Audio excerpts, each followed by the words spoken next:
The views, comments, and opinions of the following program do not necessarily reflect those of Morris Media Studios, MorrisMediaLive.com, or its affiliates. Listener discretion is advised.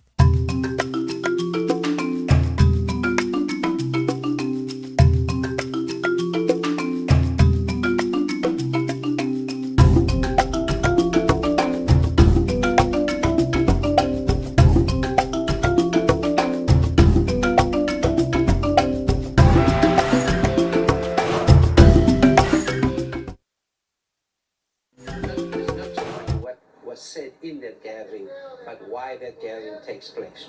So we're looking for three things. One, resignation of the three city council members. Two, investigation, because the reason why they met was to discuss gerrymandering. Now that's illegal. What you say, is hurtful about a person's, racial ethnicity, etc. But we want to deal with the investigation, very, very important. Then the third thing also is to see how we need to intentionally, strategically reposition our unity in diversity. That's why we are here. We are multiracial and a multi-religious coalition. So as a black immigrant, I think it's important that we just reposition how we need to continue to build on a unity in diversity that facilitates the humanity and dignity of everybody in Los Angeles. All right, Pastor, thank you so much for joining us. I know that as they finish up their news conference this morning. Good day, good day, good day. Welcome to Faith Without Borders. I'm your host, Pastor Kelvin Sauls. So glad you can join us today as we engage in thought-provoking, progressive, solutions-oriented conversation and dialogue, looking at everything that's going on globally as we seek to mobilize and organize people power to facilitate racial justice and planetary liberation globally. That is both locally here in the United States and around the world. So glad you could join us. As you can see today, we're going to be going a little deeper in the racial scandal that has rocked the Los Angeles City Council, but also the labor movement here in the county of Los Angeles. So today I have some special guests as well as some grassroots leaders on the forefront here in the city and county of Los Angeles. And we're glad to kick off this series, this election series of Faith Without Borders. But we couldn't help but kick it off with what's going down, at City Hall in Los Angeles. Certainly a dark cloud is covering us, right now. But today we're going to see how we can facilitate our conversation that can move us towards accountability, towards the restoration of dignity, but also towards equity, because, the former leader of the Los Angeles County Labor Federation, Ron Herrera, was part of that conversation. So we're going to really look into, yes, the social political piece of it, but also the economic piece as to how it has always affected labor, here in the city and county of Los Angeles in general, but in particularly affecting, black workers. And so you and I know that anti-blackness, whether macro or micro, legislative or judicial, public or private, is damaging and destructive, real and ravaging. And we've seen that taking place over the last 36 to 48 hours, in terms of what's been revealed in this leaked audio tape. Nobody, especially our children, should ever be subjected to such discriminatory and dehumanizing comments, especially from public officials in one of the most diverse cities in the United States and indeed the world. And so while an apology is in order, and we received that, from all three city council members, we want to just be clear that forgiveness is not yet in play, for they knew what they were doing. Hence, resignation is the only recourse to such painful and culturally incompetent remarks. We must organize or continue to organize how we respond to this crisis with resignation and investigation, on the impact, of, what this conversation could have, how it could have influenced, the conversation around redistricting, in here in, the city of Los Angeles. So here we are. As we're going to go dig deeper, I'm so glad to welcome to the show. Here with me in the studio, Reverend Guillermo Torres, who is with Clergy and Laity United for Equality. He's the program director there. So glad that he's with us. We also have Hapen Im, who is the president and CEO, of FACE. And we hear more about, FACE and her very important work, around, how do we deal, with, racial challenges, but not just that, but all of us on this, program today, and many of our allies, we are all about building a multiracial and a multi-religious, people power movement as we seek to unleash the power of love and continue to resist the love for power. Also have Jan Robinson, Flint. She's executive director of the Black Women for Wellness, also in the forefront. And then, my brother, colleague, the Reverend Dr. James Thomas. He's a pastor in San Fernando Valley, where, Council Member Nuri Martinez, she's a council member from that. He's also the president of the NAACP chapter there. Also professor at Cal State Los Angeles. So as you can see, we're gonna get to it all here as we move forward. So welcome everybody. Thank you for taking the time to join us, and let's just continue to dig in. I wanna start with Hapen, Im, because I know your time is short with us. Thank you for that powerful statement that you and several of the organizations, not just in Koreatown, but across Los Angeles. You just happen to be based in Koreatown, but you all work all over the city and county of Los Angeles in terms of the work that you're doing. Released just a powerful statement of condemnation and solidarity, as we move on. As one who is with the blacks, right? And Hapen, we've worked together around, what went down in 1992 in South Los Angeles, and how that connected with what happened with our Korean citizen brothers. Can you just, share some perspective around this? Because on this tape, especially Kevin De Leon, referenced Koreatown as he made disparaging remarks to our indigenous sisters and brothers around this. Just share with us some perspective, from, yourself, FACE, as well as, just our Korean sisters and brothers, and I'll bring all of our other guests in. Thank you again for the invitation. Again, my name is Hapen Im. I serve as president of a nonprofit called Faith and Community Empowerment.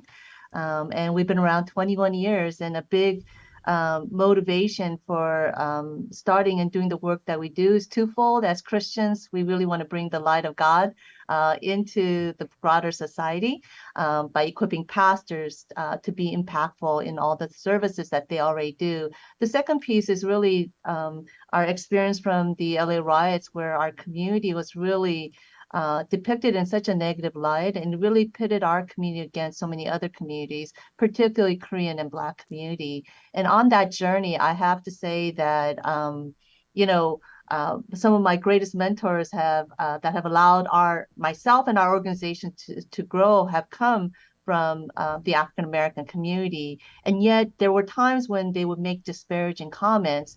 And in that situation, if I did not have love and appreciation for these leaders, I think that I would have just blown them off as bad people. But because I knew that they were good, and I cared for them, and I cared to stay in fellowship with them, that I really sought answers. And along the way, I came to realize that there were myths that were being told about our community that put us into the category of evil. And so in the subsequent periods, we have really sought to build bridges of understanding.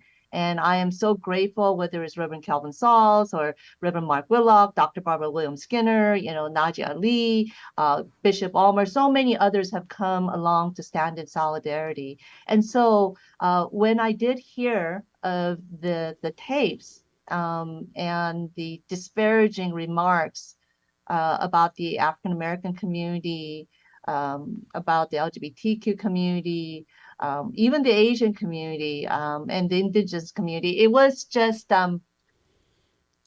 disappointing / appalling / the fact that, again, that we have put trust into our leaders to elect them to do good for all.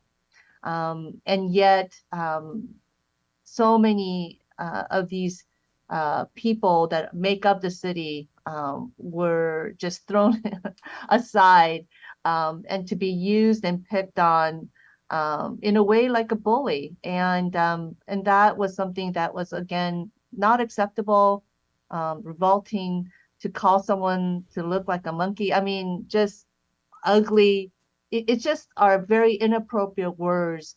And it's something that we do not expect of leaders in our community. Also, as member of the Koreatown Task Force, again, Koreatown is made up of largely Hispanic / Korean community, and is one of the communities that has the highest poverty level, highest density, most part poor, not just locally, but nationally. And so we get very little love from our policymakers.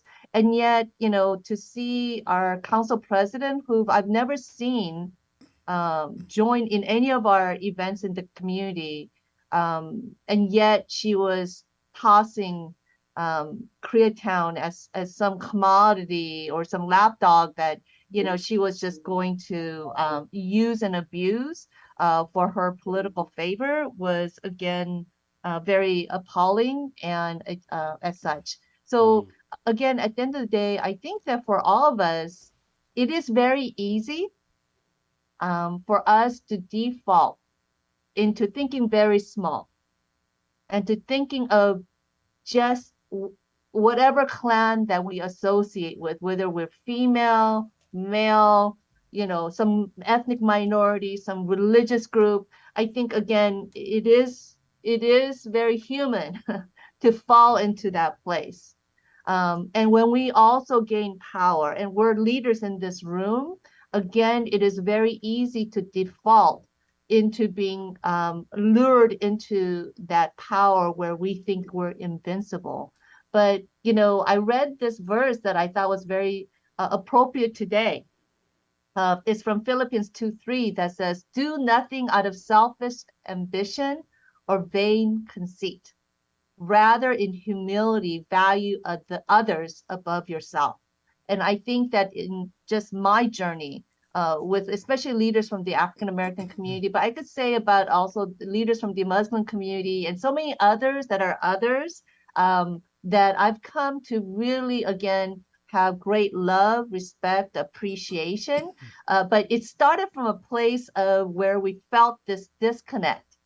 And instead of automatically just going to a place of disdain, but to seek and to seek from a place of love, seek understanding, to create bridges of understanding, and to be curious of one another. And again, I really want to say that power is dangerous for all of us.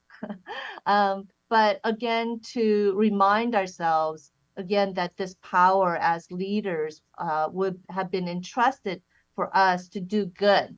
And that is a responsibility that we should all be held accountable for personally, but also for our elected leaders as well. Absolutely.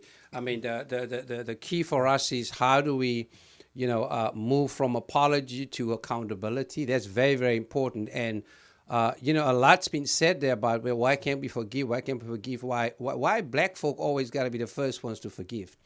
And and I always have challenges with people's shallow understanding of forgiveness, right? Forgiveness does not mean that there ought not to be accountability. However, there's not a requirement for it to take place, right away. We cannot dictate how the person has been hurt or to respond to that hurt. These were hurtful and painful remarks. And so, And there should be compensation. There should be compensation, right? Right. Yeah. For the damage that's been done, and also accountability that this does not continue. Yeah. And when someone is sorry because they've been caught, that is not true. Yes. Yes. And that's I think, Hapen, you said it right. That's why a lot of us are saying that the apology is disingenuous at best and pretentious at worst, right? Because people's response is not for what was said or why the meeting took place, but the fact that they were caught. And so we want to dig a little deeper, into all of that, because in the end, it's not just what was said, right? But really why they met in terms of that. So I want to, bring in Jan, who has been working on the front lines. Her work, of course, emanates out of South LA. But that work is taking place across the city and county of Los Angeles, across the state of California, and indeed around the country and the world. Jan, I know we've been talking, back and forth. I have the privilege of serving, on our political on our action governing plan. board, That's right, of the Black Women for Wellness. And how do we get here, Jan? And as you respond to that, with a historical overview, also just your response, as a mother, as a Black mother, as a Black woman, as a grandmother, right, of a Black boy. Come on now, somebody. Just share. How do we get here, and just some perspective on what went down.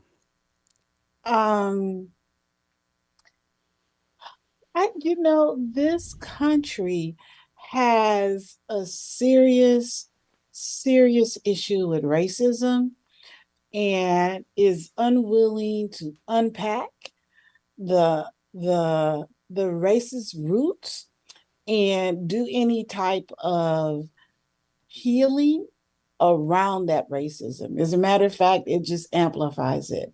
One of the thoughts that went through my head was, is this racism demonstrated by those 3 council persons and the labor leftover Trumpisms, right? Is that what that is? Because we saw during the I'm going to call it the Trump era, how anti-Black was given permission and it was just turned right up. And it frightened me that when we had the last presidential election, when Joe Biden was elected, the vote was close, right? That they're in, so close that they felt, that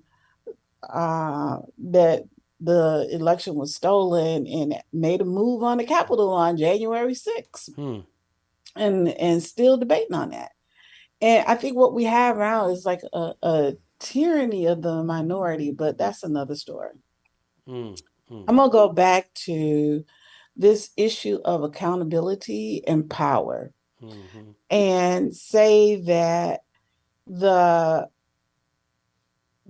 things that they said about that Black child, and I do have a grandson, so I am absolutely appalled and frightened for my grandson at the virulent anti-Black racism that came from them. Virulent. They're gonna take a 3-year-old out and beat him, right? Like, what is that's frightening.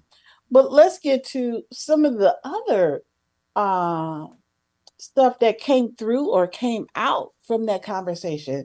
Number one, to me, they all felt very comfortable. So these conversations were not first conversations. And I will take it, they probably were not the last conversations. It was just one that was leaked. Right. And what they were discussing was the power grab.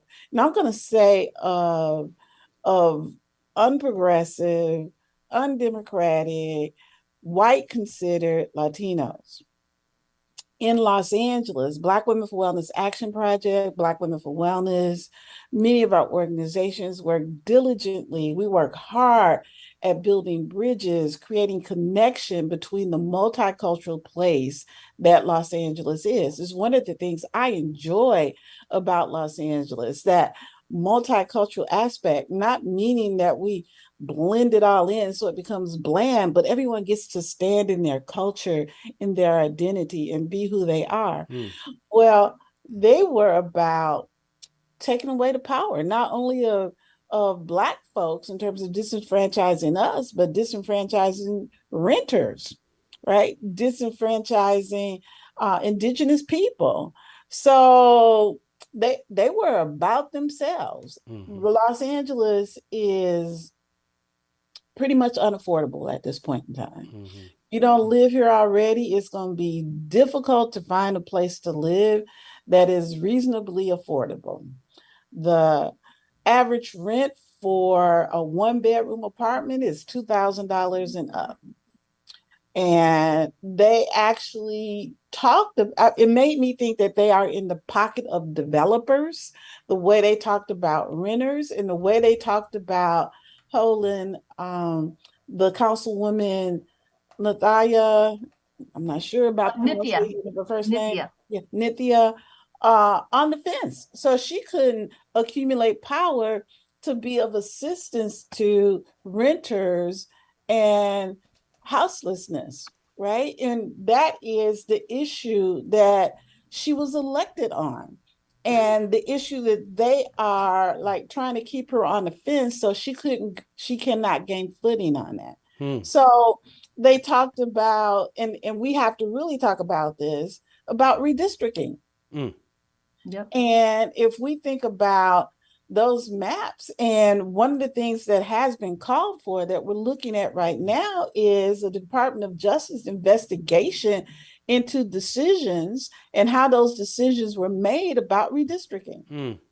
So traditionally, Council District 8, 9, and 10 have had large Black populations, right? But not only are we talking about how those Black populations vote, because right now CD10 does not have a person that they elected holding that seat. And we'll talk about how they talked about Heather Hunt in that regard also. But we also talk about what the economic bases are in those council districts, right?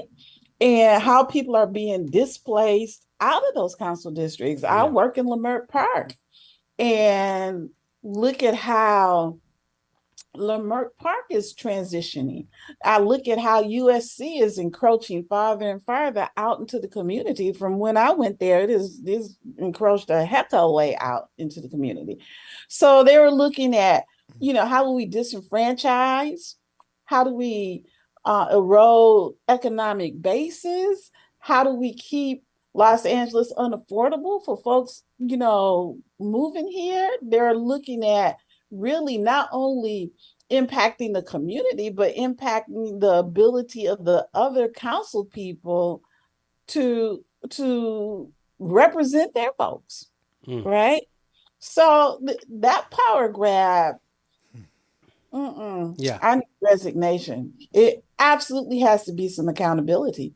And this not even talking about then how were contracts awarded and how was hiring done in those city council chambers. So, right. You have to look at what contracts have been awarded where they had the ability to influence and make decisions.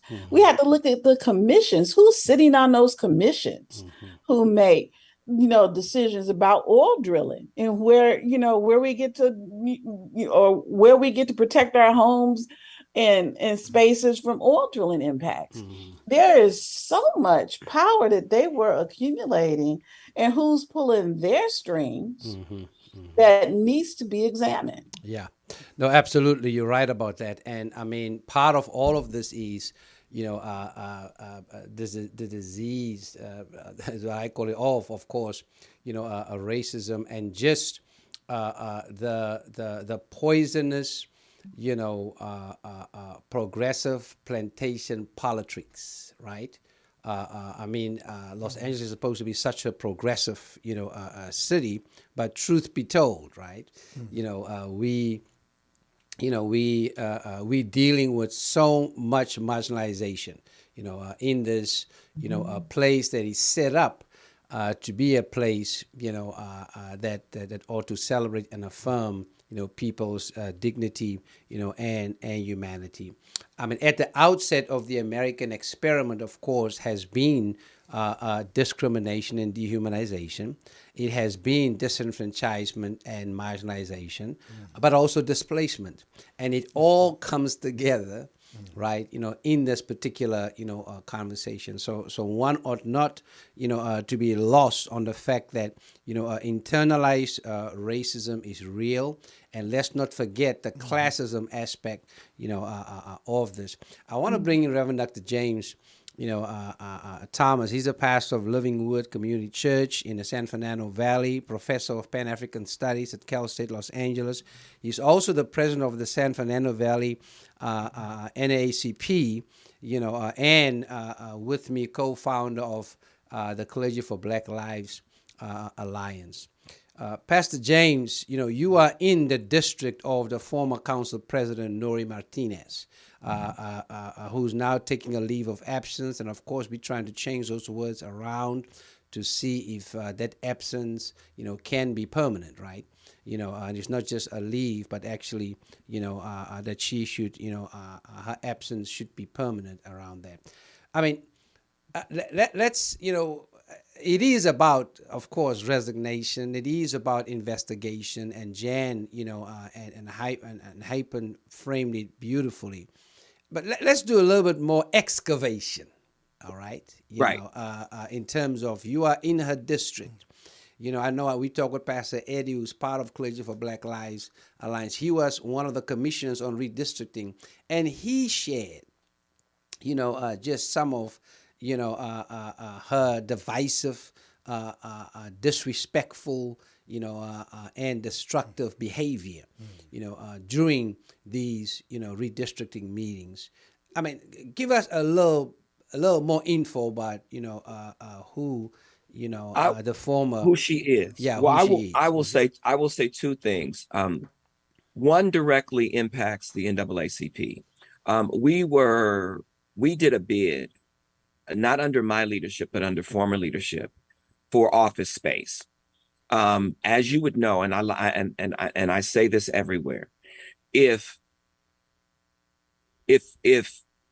the type of discrimination and racism occurring in LA is 70s level, 1970s level, in the San Fernando Valley, it's 1950s or lower. So we get swamped. Absolutely swamped. And the San Fernando Valley is an up close and personal example of the success of the conversation that they were having. In the San Fernando Valley, I've had to go to schools where there was 1,200 students, 18 Black students, being called the N-word every single day. Every single day. Where Nuri Martinez was concerned in terms of our office, and let's not forget, she started as a Los Angeles Unified School Board member. And so the word on the street with her, regardless of who you talk to, matter of fact, I heard this from a Latinx person. When I said she doesn't like Black folks, the response was, she don't like Latinx folks either. Now we know that she don't like Latinx folks. She don't like Asian folk. She don't like, I mean, she don't like white folks. She don't like gay folks. She doesn't like anybody. And that sounds a lot like Donald Trump. The only group of people that he likes is him and is he and his family. But I want to deal with something in terms of going deeper. Mm-hmm. I don't feel comfortable calling this racism. Mm-hmm. Because racism is associated with power. And these folks don't have power. People of color don't have power. We are given power that as soon as we walk out of step with what the dominant culture desires and wants, they snatch our power from us.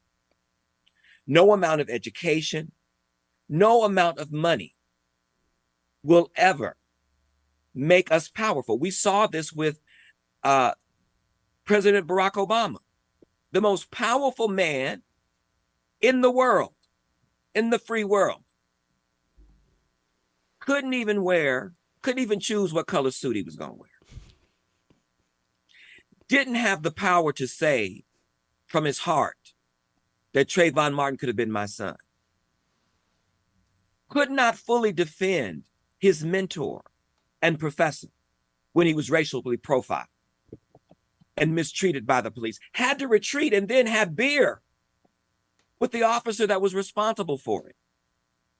And so this really is about how folks are choosing to navigate a white supremacist system. That's what this is about. And at the end of the day, those who have a moral compass, a faith perspective, I think navigate it better. Mm-hmm. And Hypin, that's why I love your work. I mean, I want to begin by just simply saying, everybody on the planet is Black. I'm James Thomas. I forgot to introduce myself. Professor of Pan-African Studies. Y'all got me fired up. Professor of Pan-African Studies at Cal State LA, NAACP president, as was always mentioned. And so one of the things that we talk about as a Pan-Africanist, as a Pan-African professor, I teach racial inequality, the Constitution, and government.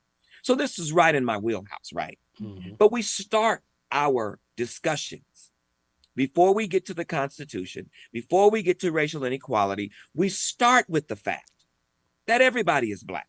Mm.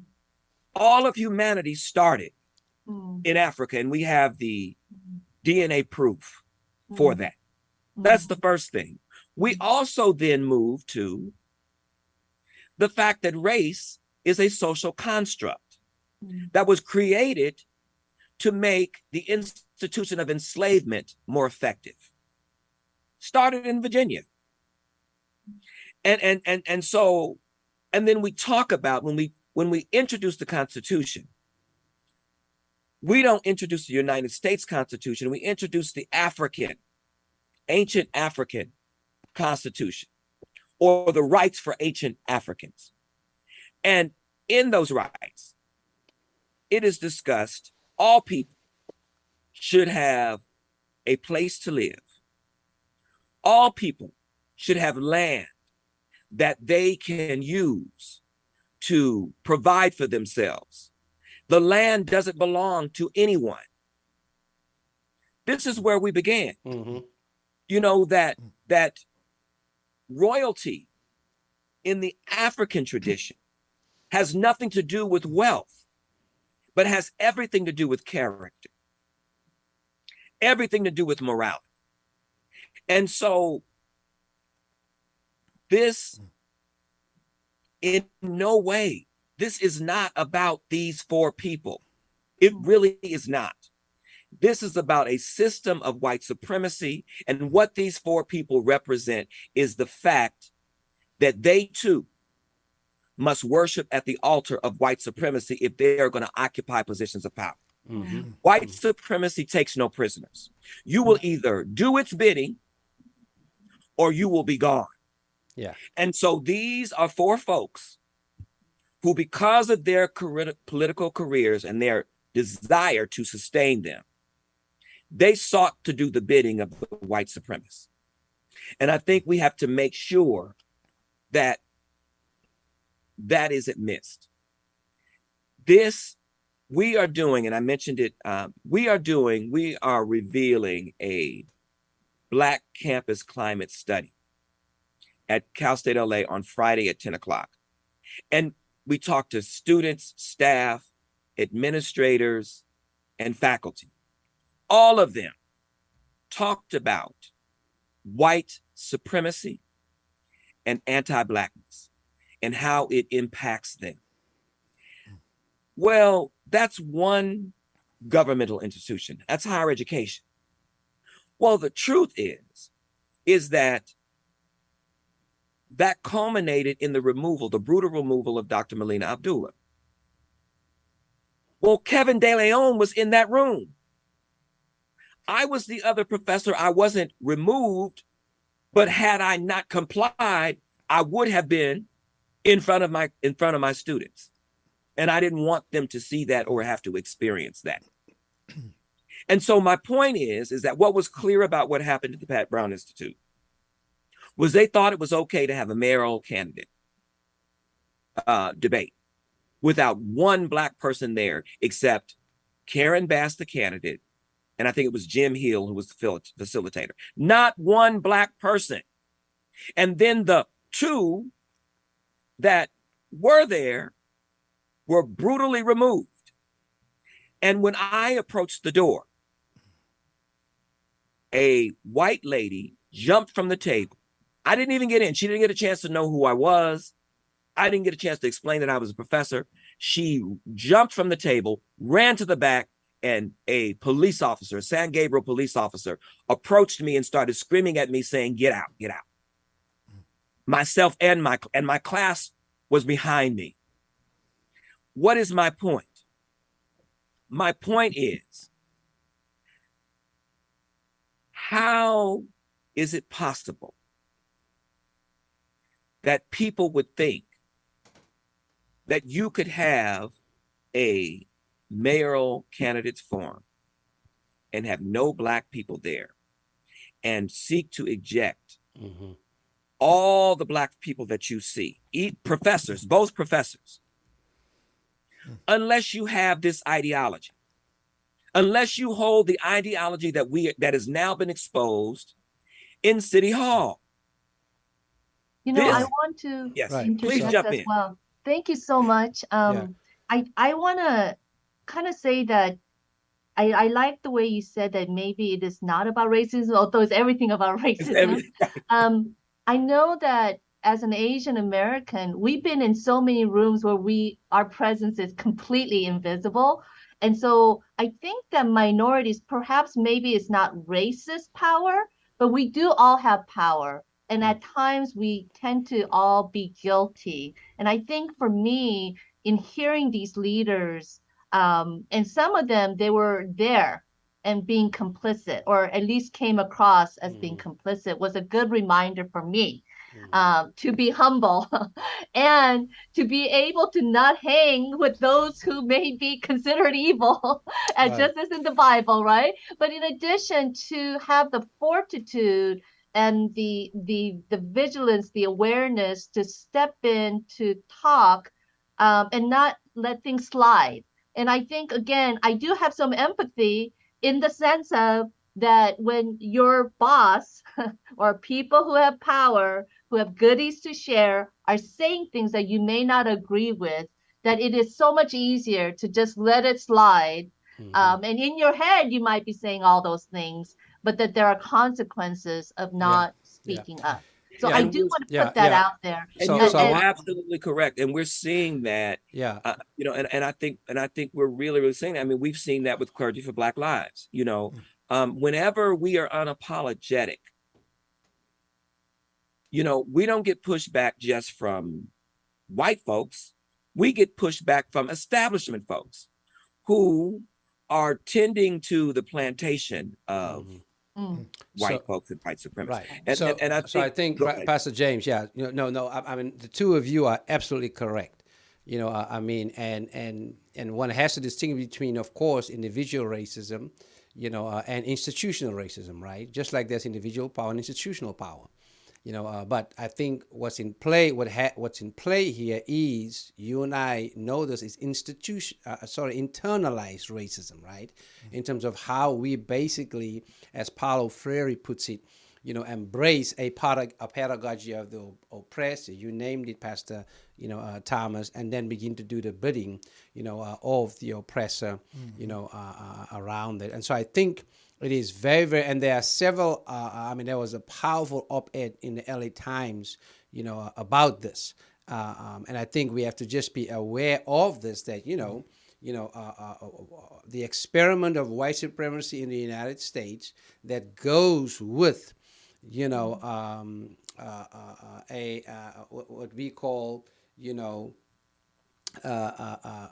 religious nationalism, right, is real. And right now we are in the middle of a disruption directly, strategically, consistently, of that third reconstruction that we all continue to fight for. So I think all of this is real, around this, and so how to achieve that is, of course, to keep people apart, right?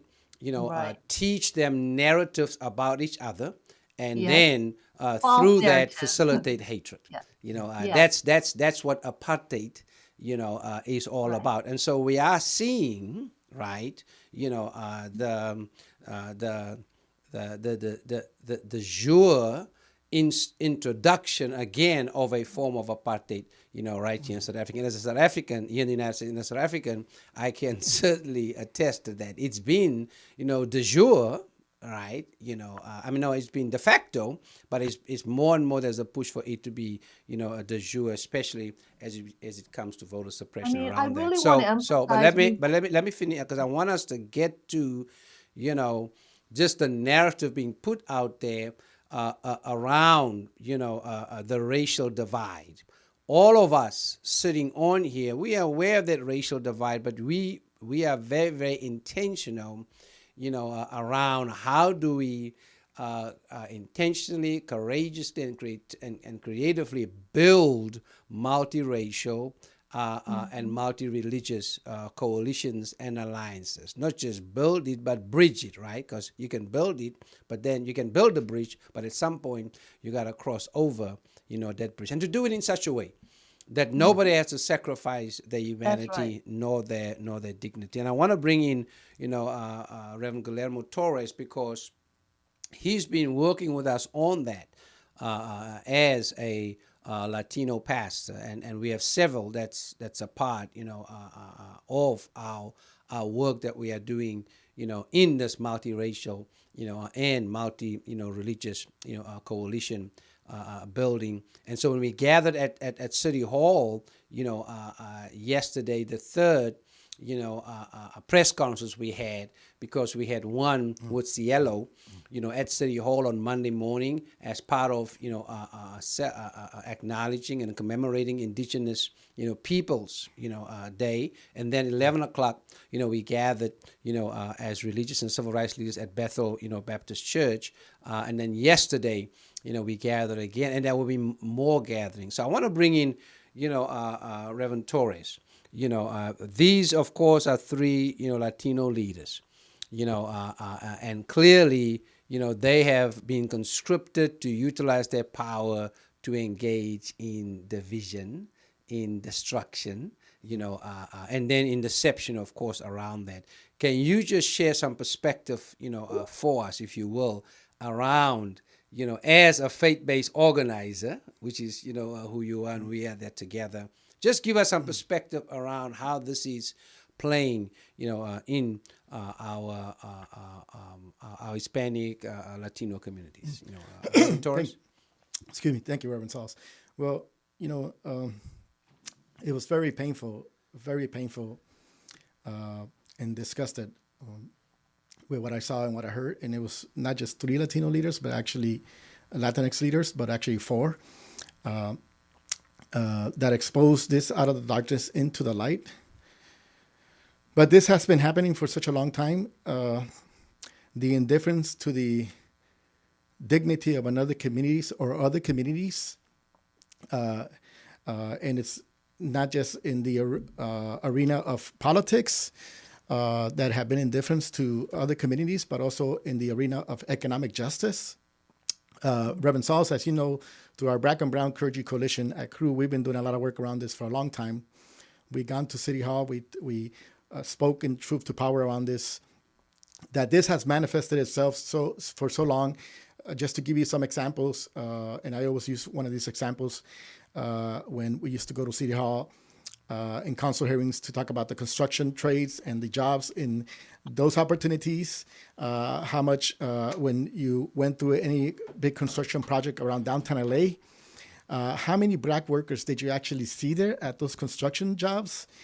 It was mostly our community, and these were trade and union jobs. And this component of what happened, this expose of what happened with these actions in this words, expose that even in some of the unions and labor partners, there's that also that that disconnection and that indifference to communities, other communities of color. I'm giving you one example in the construction, which are trade jobs, union jobs that are less than 1% of Black workers are in those construction jobs. We mentioned this to city council members when they were approving these projects to put some language in there. Why hadn't done that? It speaks also to Pastor James just mentioned Cal State LA, who the president is Latino, Latinx, and most of the leadership there, and the exclusion of Black curriculum and Black leadership in that we went to demand accountability to the president of that Cal State LA a while back. You talk about the homeless community in Skid Row, 80% of our communities, our brothers and sisters in the Black community, how indifferent they've been to that issue, the humanity, the dignity of those living on Skid Row, that where we have so much pain and so much people now living in the streets. That's the indifference. That is that manifestation of what happened the other day that's been going on for so many years. And when we talk about accountability, as some of you have said, and economic justice, we need to examine, we need to hold accountable and be watchful and holding accountable, not only in the realm of government officials, but those who are in power at some of these or positions, whether it be some of these unions, some of these companies, big companies that employ many people. Where are we in the? Where are they with hiring committees of other communities? Where do they stand with hiring Black workers and other communities, Asian workers? We need to really, it's a time for a lot of reflection, because there's a lot of pain right now, a lot of brokenness, and it's so sad. It's just, for me, it's so sad that that our community leaders who has been a victim, a victim of oppression. That we were in Egypt one time also. We were slaves. We were under the Pharaoh, and now we have become like the Pharaoh, to oppress other communities, to exclude other communities, to deshumanize another community. How can we do that? How can you do that when we were once when we were also the victims of that oppression? And Pastor James mentioned the oppression that has been going on in this country for so many years, and now we stand in these positions, and now we're going to become the oppressor of other communities. It's just very disheartening. It's very painful, and not only that you dehumanize our these Black communities, Asian communities, but you dehumanize even your own community. That's very shameful. And as as Reverend Sauls said, accountability requires resignation before we begin to talk about reflection, repentance, and forgiveness. There is, and this comes from a heart not of hate or revenge, but it comes from a heart seeking justice, seeking dignity, because you have broken all of us when these actions were taken, and when this and all this stuff that's been going on for so long in this city. you have breaking all of us. You have, as Martin Luther King one time said, an injustice to one and injustice for all. You have broken the chain of human kindness, of compassion, of justice, of human dignity when you do actions like this, or make comments like this, or seek to disenfranchise another community. And that's why this is so painful, because how could you do this when you were also enslaved in Egypt at one time, and some of us are still enslaved in Egypt, or some of us are still in the wilderness trying to get to that promised land. So that's what's really hurtful and painful. Yeah. Certainly, a dark cloud hangs over, the city, of Los Angeles in general, but also city council, and we all know that in the midst of darkness, only light, can, drive out darkness, and that light, in so many ways, is a light that emanates from truth. And part of, the white supremacist agenda is one of deception, distraction around that. And so it's important for us just to realize that. So as we continue to shed light on this here at Faith Without Borders, we clear that resignation has to take place as part of accountability. Investigation, has to take place, as part of accountability, but we know that some dignity and some humanity has been violated. And then also the key piece about equity. So we want to get to that economic piece because that is so critical for us as we move forward. I want to just interject before we move forward. Just one little thing. I think that what the last speaker just said, I don't have his name. Reverend Torres.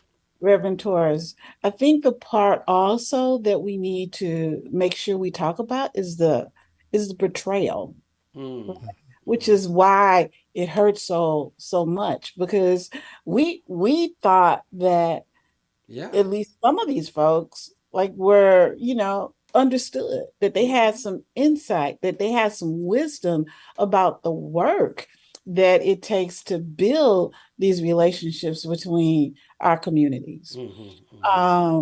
One of them was at a meeting of Black women on Saturday. My Lord.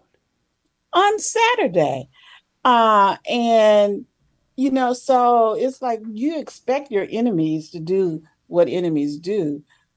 But sometimes you think folks are your friend or your ally or a partner in the dismantling of the systemic racism and institutionalized bigotry that we're dealing with.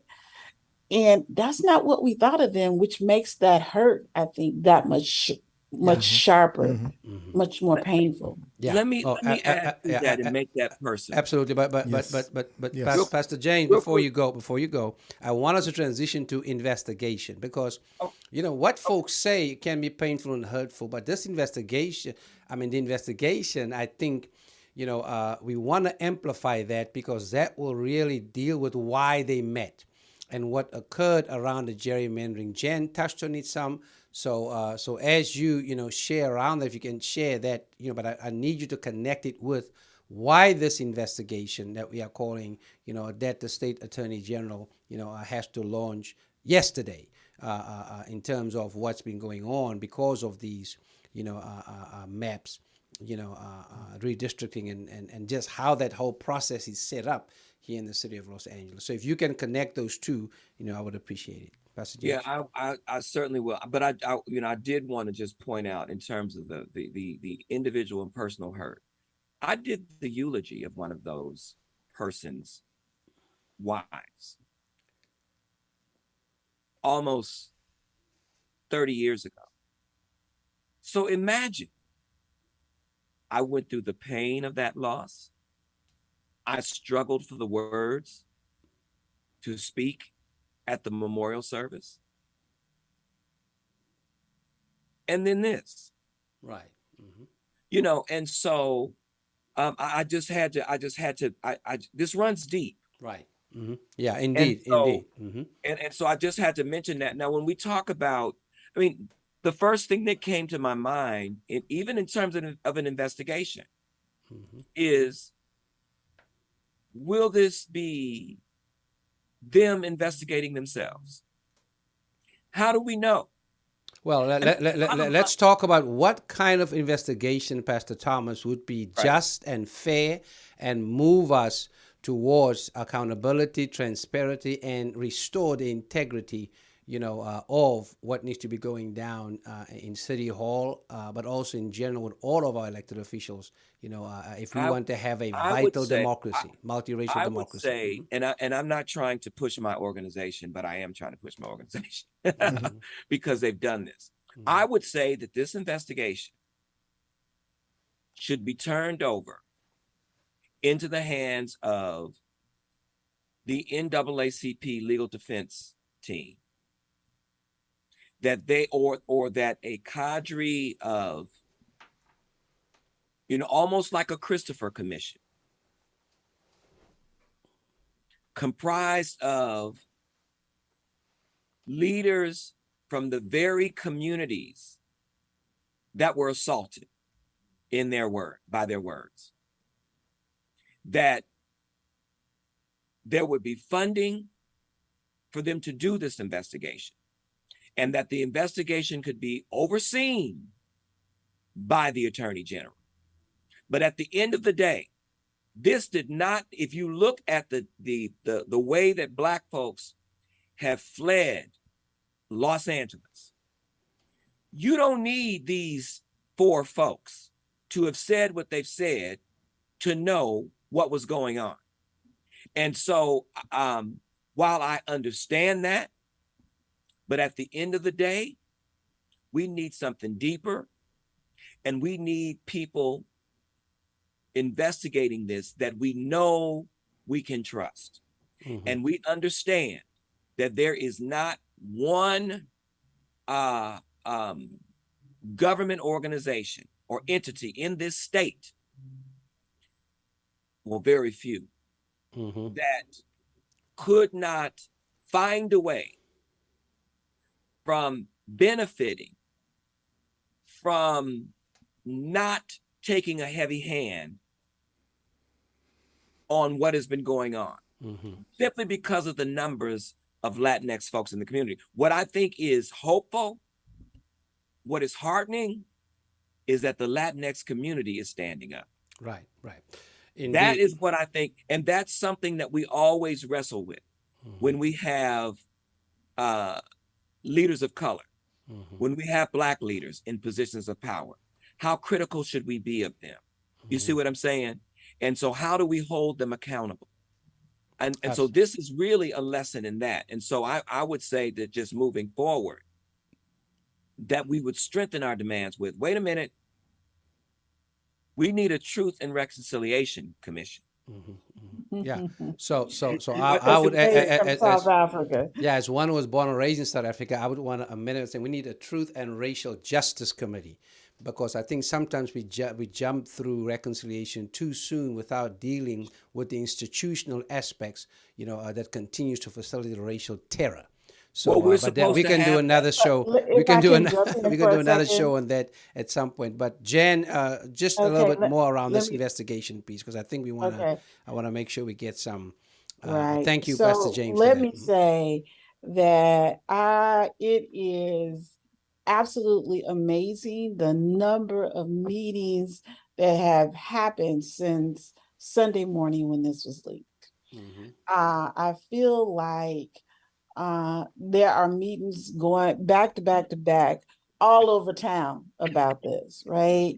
So California Black Power Network met, California Power Network, Black Lives Matter, the collective of Black women leaders. Everybody is meeting and trying to figure out how do we move forward and where do we move forward? And I think because so many of us, like James, felt this personally, felt a personal hurt and betrayal. And therefore, that call to action is much more amplified, right? And I also think, like you said, Reverend Sauls earlier, we are in a moment or move of our movement where we are disrupting the status quo. We are disrupting white power, and it's fighting back with all it can. But I think we are winning. And I'm going to have confidence in that we are winning. So what Black Power Network put out were 3 demands in addition to the resignation, because we're going to say everybody was in absolute agreement on resignation of all 4. The 3 city council person and the labor person has made that resignation already. So the 3, a full investigation by the Department of Justice, how race played a role in the 2021 City of Los Angeles redistricting process. Now, we know that the city of LA, those folks had all the power with the redistricting. So yes, we are asking for the Department of Justice to come in and examine that, do the full investigation, right? And any voter suppression tactics that may have occurred in the process. And if the conduct is found to be unlawful, the demand is to redraw the political lines in the city of Los Angeles. So that's a big demand right there, right? With consequences, and asking a federal department, because the census was a federal thing, it was a national thing, to come in and say, if there was shady, unlawful, we know unscrupulous, immoral activity going on, that we need these lines redrawn, right? Absolutely. And to investigate what happened and what happened with the voter suppression also. Yeah. The second thing, an immediate introduction of a city ordinance to create an independent redistricting commission for the city of Los Angeles. Right. So to take that power away from city council, because what the power is with redistricting is we actually put it in the hands of the politicians right. to draw their own map. Right. It's like, I'm gonna draw this map because this is where I live and these people like me. You draw your map, and it doesn't have to make sense. It doesn't have to be, connected neighborhoods or so to have an independent commission where politicians are not drawing their own maps. Right. Mm-hmm. So, and then a full investigation into any other actions that may have been taken by city council members that may have been driven by racial animus. City hiring, we already talked about contracting, what commissions they sit on, and what ordinances they pushed or suppressed on those commissions. So those are other demands that are on the table. Mm-hmm. Yeah. And then my question also is, this is Jan, who can fire them if they refuse to resign? Right. Because they need to be fired if they refuse to resign. And the longer this goes on, that the more I think they believe, okay, they're going to let it go, because then it, that news cycle we in is so short. And then memories get real short. And then it's like, okay, they're blown over. Let's go back to work. No. Mm-hmm. Who can fire them if they continue to refuse to resign at this point? And I think it needs to be done. And then comes the question of, we need some elections. We need elections for CD10, for CD1, for CD16, and CD4. Those are, I believe, the council districts that they represent, and to give a voice to the people in CD10 who who I do not have a problem with at this point. But she was appointed as opposed to them having the opportunity to elect someone to represent them in CD10. Right. Yeah. Right. Mm-hmm. And that was on them too. Mm-hmm. Right. Because they're the ones who suspended Mark Ridley Thomas. Now, Mark Ridley Thomas did his, what he did. Mm-hmm. Right. That caused him to be in that position. But the people, the community of CD10 deserve to have a say in their representation. Yes, absolutely. I mean, you laid out several things. I know yesterday when we were at City Hall, for City Council to replace or for folk to be let go, City Council members, there has to be an amendment, I believe, in the city charter for that to take place. So you mentioned that, Jan. So we've researched that, and that's kind of what needs to happen. The other piece, I got word this morning that today there will be a motion introduced to create an independent redistricting committee. that is independent from elected officials. So that's going down, today. But who will be? But the question is, no. Well, let me just say this. We can talk about that. I think at some point, but I think right now, again, as we gather, Pastor, Thomas, as part of,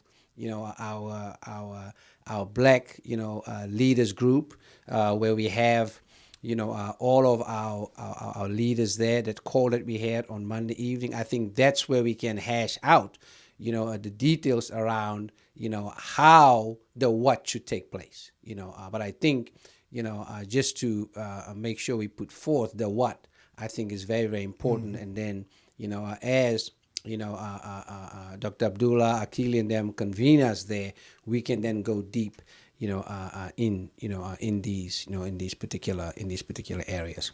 I don't want us to miss the point around equity and the economic injustice that continues to go on in Los Angeles, which I am convinced is on track to become one of the most unequal cities, in the United States, just because, of that conversation. You had labor at the table, and we know what has happened, with Black labor in, continues to go on, right? So I think that's a piece, to deal with.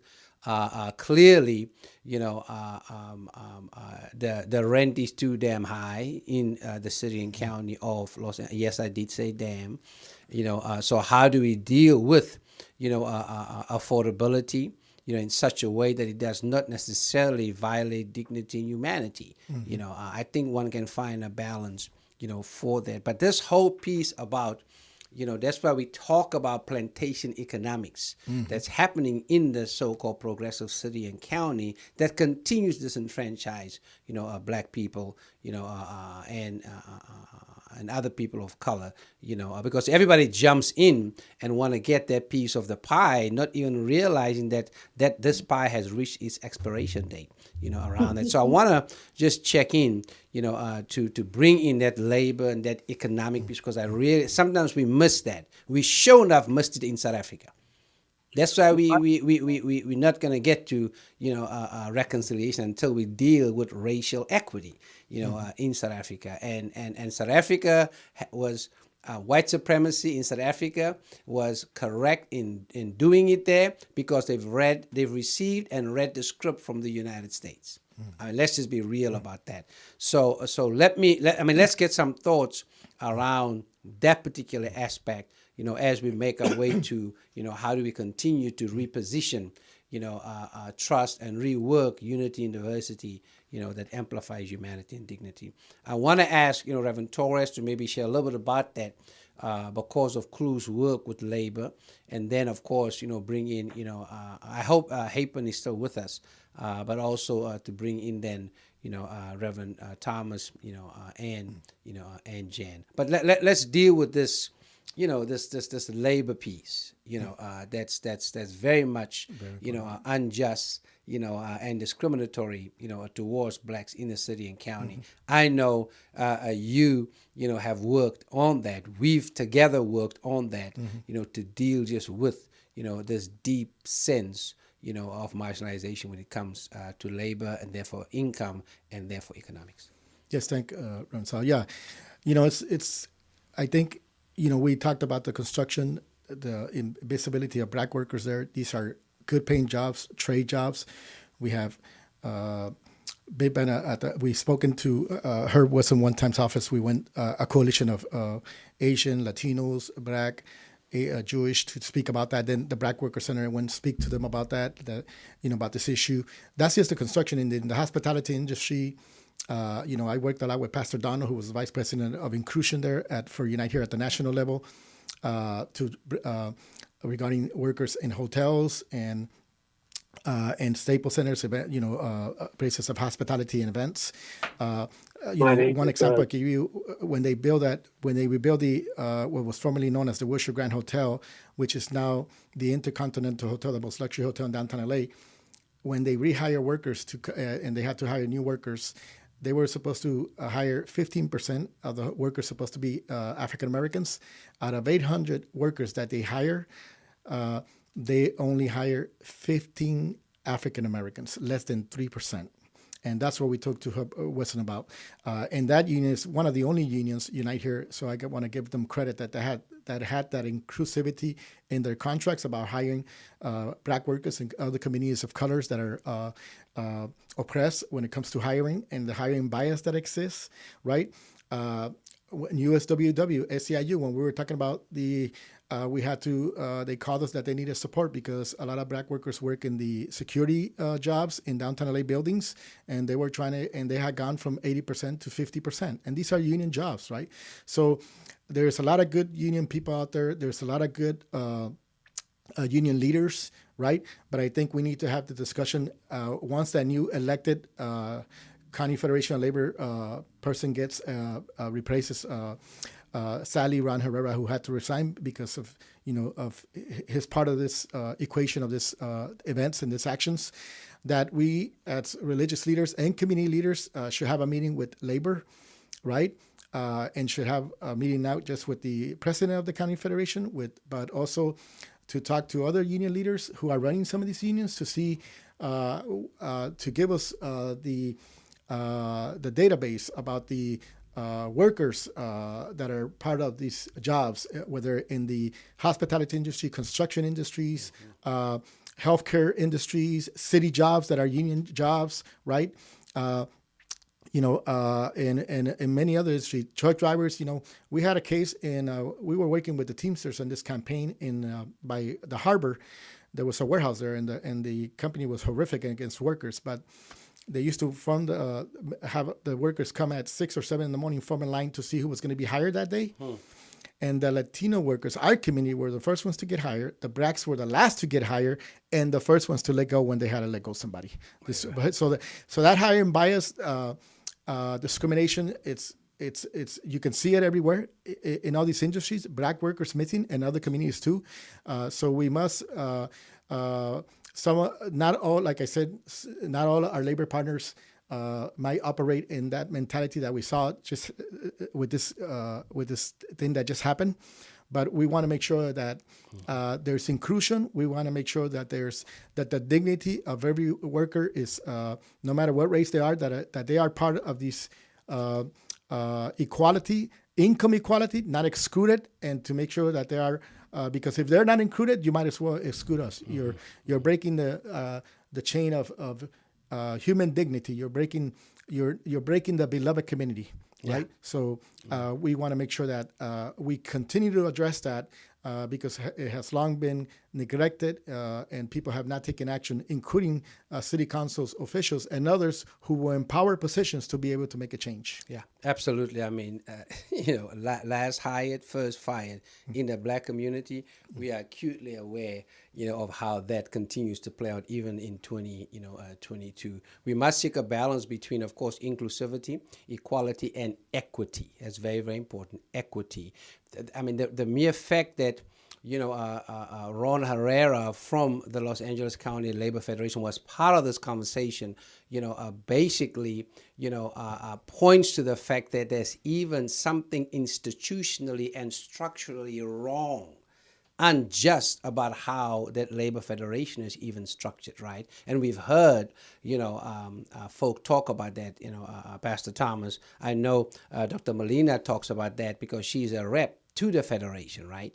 And continues to talk about just around the structural challenges and the infectious nature, of plantation economics and white supremacy in, that federation. So Pastor Thomas, some thoughts from you just around how do we move, this, economic or racial equity, piece forward in the midst of ongoing plantation economics.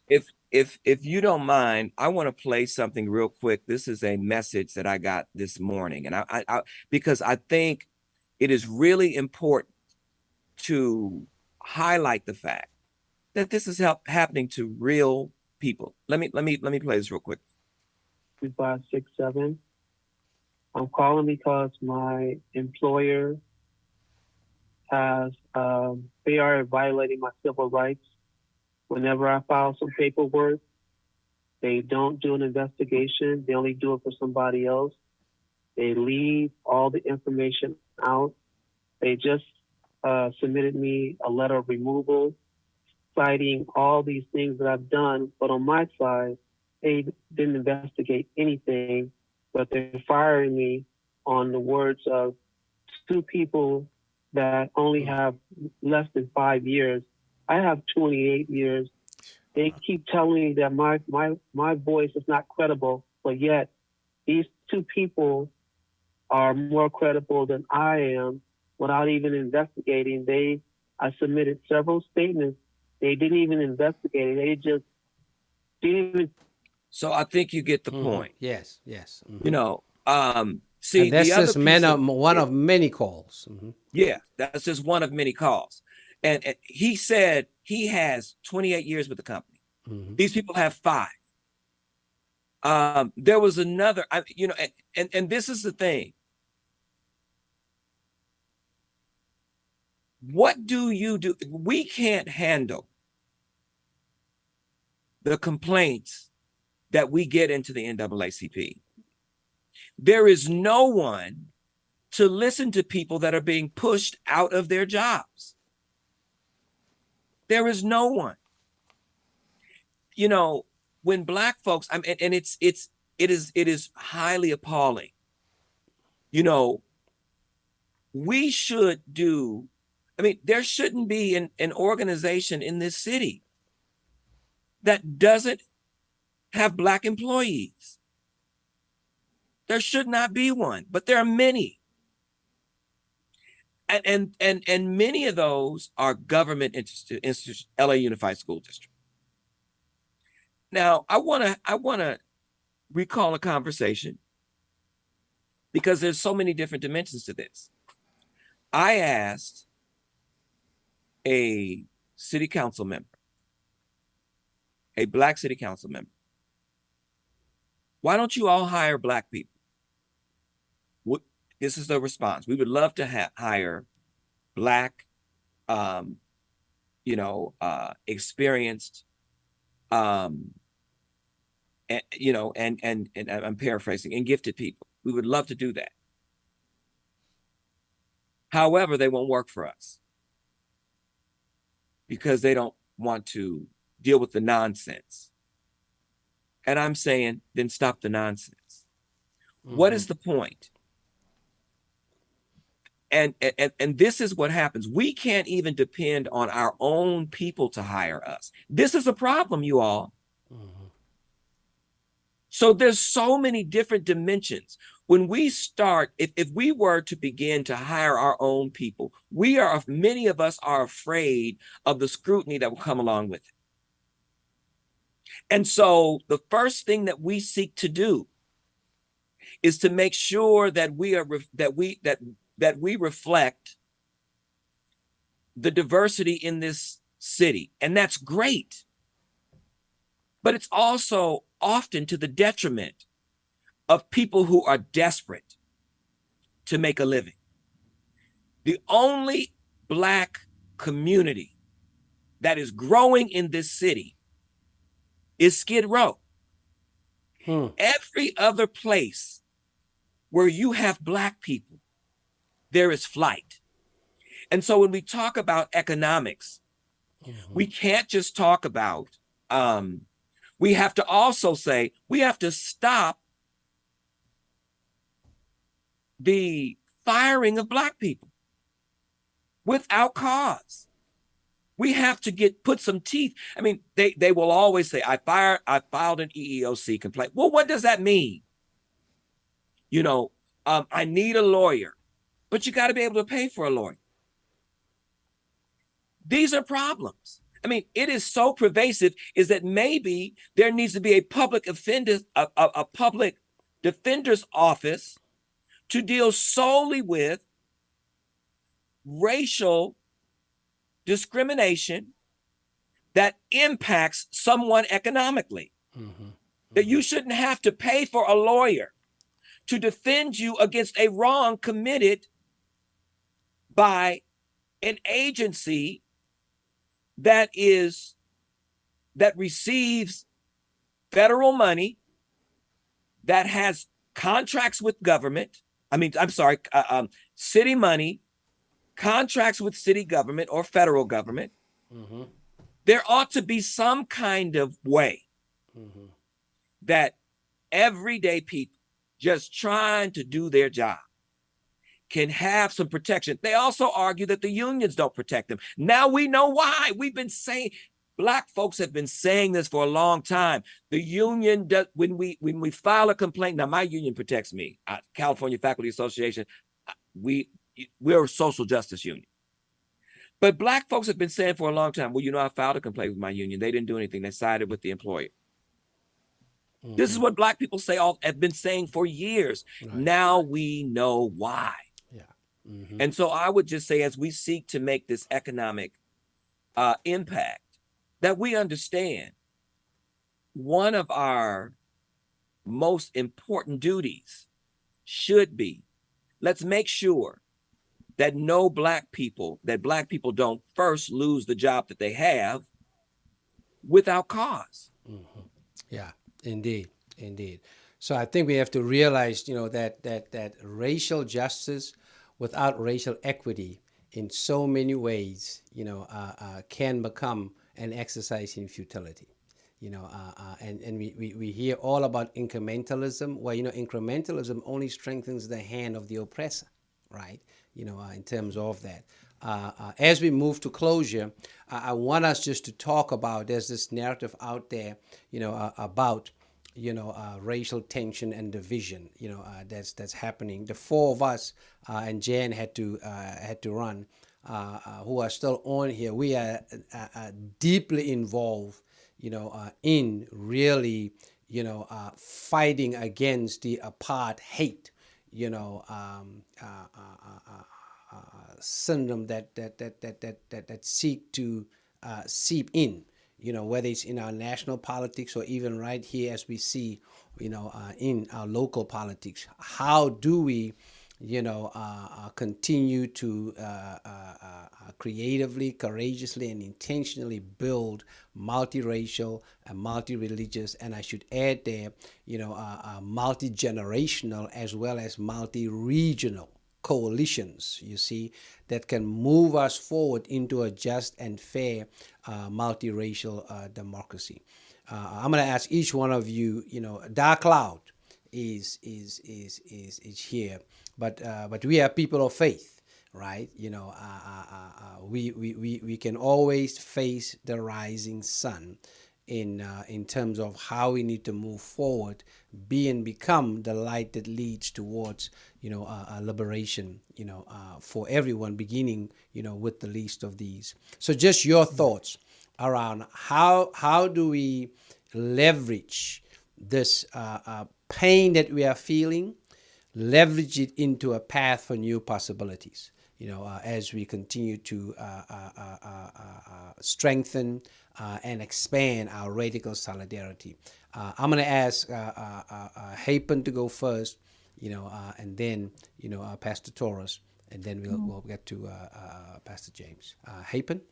Yeah, so I've already seen this whenever there are incidents of pain, that we all have a choice whether we take that pain and become more resentful and bitter, or we use that as an opportunity again to build bridges. And I've already seen, whether it was Mr. Tommy Lee, who recently passed, got killed, business over a wig, and all these different leaders, multi-ethnic leaders came, including Nadia Lee, calling me to say, hey, not enough people are giving attention to this. Let's host a press conference. And so that, to even this situation, again, even for me, is kind of a wake-up call to do better, right? Again, to fight any of our human default, to go to a place where we make ourselves small, and look upon things with scarcity instead of the abundance that we can create together. And so again, to recognize that we are all of God's children, and that there is a pathway, that we need to seek a pathway where we can together, all of us can win bigger, and to hold on to that truth and to seek wisdom along the way. I know that I have been a beneficiary of the friendships and the bridges that have built across so many different communities. I think some of the biggest wins as an organization have come really from invitations from those outside my own community, whether it's ethnicity, gender, or even religion. And so I think that if we could do that, to remind ourselves and to hold our leaders accountable for the power that they have. Power, I think, I know we talk about white supremacy, and that's perhaps the system that's been created, but whoever has power, regardless of what color that person is, they are susceptible to power and all the challenges that come with it. And so that we need to create a system that will hold them accountable, but also ourselves accountable as well. Thank you. All right, Reverend Torres, your thoughts around how do we continue to just build and bridge, towards unity in diversity while amplifying dignity and humanity? Yeah, I think, this has been very painful and very hurtful and damaging, but it has not damaged the love, unconditional love that powers love over hate, powers light over darkness, and that our communities will continue to walk together. We'll continue to amplify those voices together, not speak for each other, but amplify the voices together, each with their own experience, to continue to make sure to speak that prophetic voice to hold people accountable, to continue to come together to work on issues that affect all our communities. That resolve is not taken away by what has happened, even though it's been horrific and painful and a betrayal of our of trust. But we will continue to lift the dignity, as Reverend Hapen said, the dignity, the worth, the human worth that every person was created in the image of God. That we, for those who, and even in my communities, when there's that kind of language or that kind of expressions in private conversations, that we make sure that we shut that conversation down right away in a loving, in a correctional way, right? To make, to continue to educate people, continue to challenge peoples who have whether conscious or unconscious bias, racial discrimination, evil, right? So that they come to walk in love, unconditional love, where the absence of love there is, where the absence of love is, there's the absence of justice, there's the absence of humanity, kindness, compassion, empathy. So remind people to walk in love all the time, but come together, not only pray with our mouth, but pray with our legs, our feet, by being out there, especially right now, from our community. It demands to have a strong voice to condemn such actions and comments, but also to demand accountability, investigations, resignation, genuine resignation, and genuine acceptance of responsibility, and to make sure that we continue to be in the to continue to demand that the inclusion of every community in the sense of economic justice, equality, equitable, all of our communities, that we continue to do that, and Reverend Hapen mentioned one more thing, which was not to be self-centered, not to think, yes, we advocate for our community, but if there's an absence of another community, it's our job, it's my job as a human being, as part of the God's the equation of believing in God and having faith in the divine, that I lift up those who are missing, that they make sure that they are at the table where those decisions made. And as Martin Luther King said, we should overcome, we will overcome, and we will defeat hate, racism, and discrimination, and we will continue to walk in the light. Certainly, audacious allyship is critical, and radical solidarity, is possible and so much needed.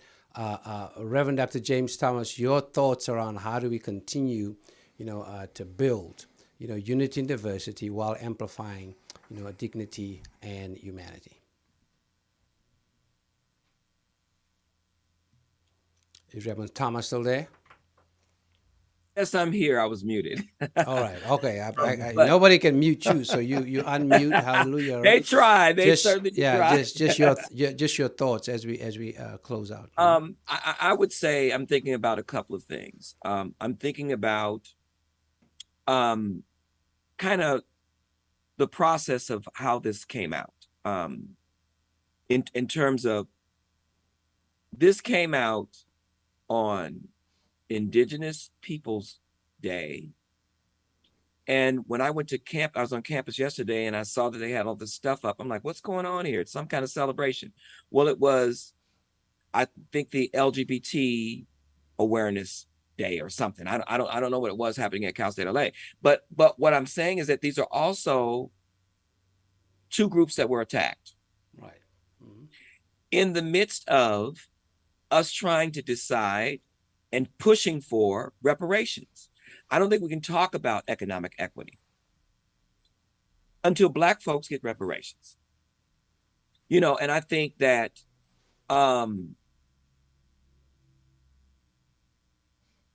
if that one of the ways, and this is not to say that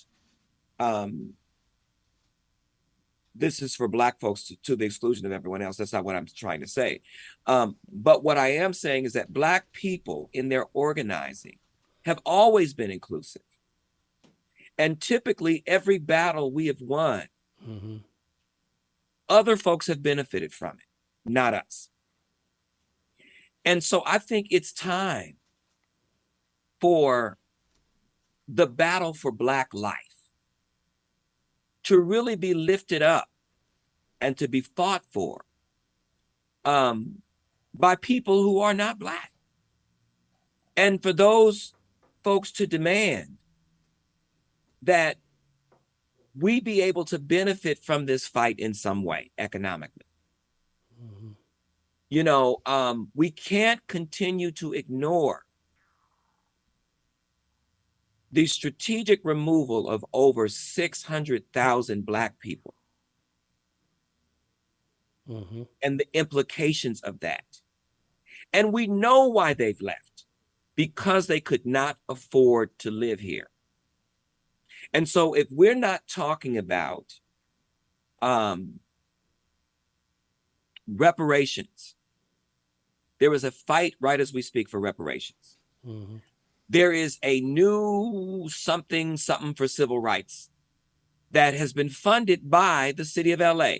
And I heard the speaker, he's a passionate speaker, a gifted speaker. He talked about being committed to rooting out racism within the city government. That ain't getting it, because the people who are most impacted are not brought to the table. Mm-hmm. And so I would just say that whatever we do, the people that are out there in the street that are enraged about this happening ought to be the folks who are coming together to determine how we move forward. That's what should be happening. It should be the very groups that those four, because apparently they're afraid of, that those four specifically identify, those groups should come to the table and determine whether or not the things that the city does in response to this mm-hmm. are sufficient mm-hmm. to the benefit of the people on the ground who have been most impacted. Absolutely, absolutely. We ought to realize that white supremacy thrives, in division and dehumanization, marginalization, all forms of just, seeing how we can get over folk, as a part of just continuing to pursue, and practice, plantation capitalism. Mm-hmm. Or racial capitalism, if you will. That's alive and well, and we all know it is happening. I want to thank our guests for joining me today. Faith Without Borders. We'll be back again next week, of course, as we move into this, consequential election season. But I think what we are talking about here, going down in Los Angeles, is a microcosm to what's going on around, the state and indeed around the country, and how we will respond to this. Is going to be very much, essential around, what's been revealed. I want to give a shout out. We've seen all these beautiful images. I want to give a shout out to the Black Los Angeles Young Democrats. They designed and developed those T-shirts. I am with the blacks, and you saw those, in our images that we showed, and looking forward to our ongoing work together. And actually, curating and coordinating, a dialogue with them so that we can make sure that this coalition building is not just multiracial, it's not just multi-religious, but it's also multi-generational as well as multi-regional. So looking forward, to working, on that. And so we are praying with our eyes open, right? Prayers up for healing and restoration, renewed trust, and repositioned unity in diversity. And we all know that genuine unity is rooted in the acknowledgement and the advancement of mutual dignity. Mm-hmm. Let's be clear. In coalition building and allyship, the words of James Baldwin always provide lamp and light on my path, and hopefully our paths towards unity and diversity within, a multiracial democracy. James Baldwin wrote, "We can disagree and still love each other unless your disagreement is rooted in my oppression and denial of my humanity and right to exist." These tapes reveal the bold and blatant denial of dignity and humanity rooted in anti-black racism. And so, as we said, excavation will continue until so that we can put resignation into context. And then this call for an investigation, as we continue to move, towards the restoration, of trust and the restoration of genuine unity as we move towards a more just and fair society. This has been Faith Without Borders. I'm your host, Pastor Kelvin Sauls. Let us continue to march on to facilitate accountability, to facilitate dignity and equity as we move on to building and bridging towards God's beloved world house. Peace out.